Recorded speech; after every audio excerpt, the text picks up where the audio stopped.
Hello everyone, today I'm going to be taking a look at a new box set for Para Bellum's Conquest, the last argument of Kings and First Blood, as we look at the city-states Minotaur Haspists. Okay, so with the Minotaur box, you can build 3 plastic Minotaurs for your city-states. It is a dual kit, so even though this is labelled as Haspists, they can also be built as Thyreans, or Thyreans. The difference between them is explained on the back. So the Haspists are docile, agrarian, normal type Minotaurs, and when they have to fight, they fight as part of the city-state, whereas the Thyrean are bred specifically for rage and physical prowess, and are more or less bred for war. That is all they do. So inside the box then, we get a little note from Para Bellum explaining the early tooling on these isn't up to snuff, so you may see additional flashing on the miniature or sprue. There won't be any miscast pieces. It may just require a bit of extra cleanup, but rather than hold back the box set, they decided to release these and fix the tooling in the meantime. So if you get early ones, you may have a bit of additional cleanup. We get our big round bases and 3 stands as standard. So if you want to play them in the last argument of Kings or First Blood, you get 2 hefty sprues,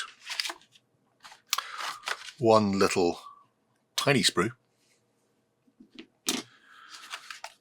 your assembly guide, and your cards to build your deck.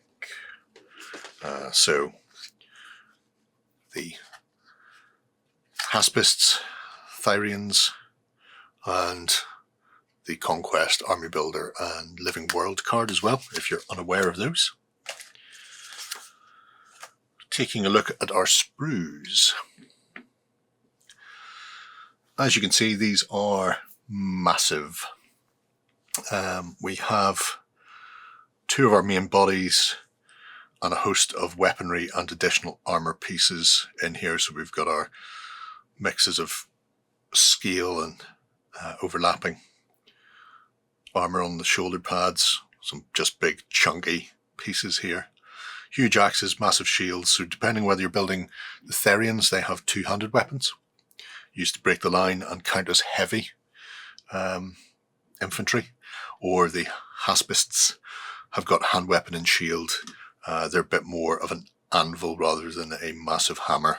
They count as medium infantry, although they can still hand out the hurt. As you can see, the pieces are lettered, so we have the 2 halves of body A here. We have our heads with a nice bit of detail on them. So full horns, and this fellow's missing half a horn. He's obviously been in the wars. I also like the crescent shield as well. Then we have our second large sprue, containing more of the 2-handed weapons, and again the other bodies, and this huge beast of a shield, bigger than most houses. So everything is numbered, as well as the actual bodies being lettered, so to speak. And the quality on these looks absolutely fantastic. There's a bit of flashing on that. You're probably not going to be able to see it. Just down the seam line. That's a bit more noticeable than normal. And then we have our final sprue piece. So arm, leg, a couple more shoulder pads. The additional plastic on these is much more noticeable. So this here has to go away. But then that is your sprue gate for the shield. So really, the additional plastic isn't a major inconvenience. You just might find that there's some extra flash to clean up around some of the pieces close to it. But being that they are seam lines on plastic, a quick scrape with a scalpel will do the job. So have a quick look at the instructions. You'll need cutters, a knife and plastic glue, polystyrene cement. They are multi-part kits, but they are in the main uni pose. You might have a bit of wiggle room with the hand weapon and shields, but with the big two-handed weapons for the Thyreans, you're probably going to be stuck with whatever way they are positioned. However, you can see there the different types you can build. Oh, so there we have a head down ready to charge look, as opposed to the shield for the third pose. That's a quite nice touch. Right, let's get them built up. Alright, back and I have them built. I built them as Thyreans on the ground. You can see on the front what they look like as Haspists. I will get that out one of these days. Also, they're easier to build as the sword and shield variant, or hand weapon and shield variant, because you don't have to connect anything. So I thought I'd give this a go instead.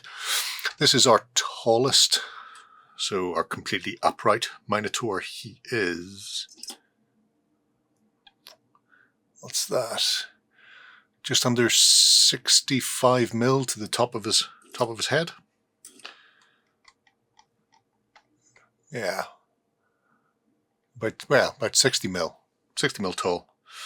A really nice level of detail on them. I've given them a quick scrape and glued them together, so they haven't had final cleanup yet.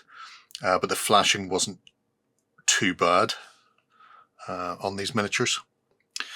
Mold line wise, or seam lines, there are some, I would say, brutal joins on the shoulders, but then they're all covered up by the shoulder pads. So once it's on, a lot of the work is done as far as hiding those joins. Again, the heads, you may want to get in there with a bit of wire wool or something just to buff that out if you're like me when it comes to removing mold lines and seam lines. One of the things I noticed when I was building them, every Minotaur has two head options. So they might just be subtle differences. So I think the second one of these has less wraps. So there's wraps on one horn and not on the other.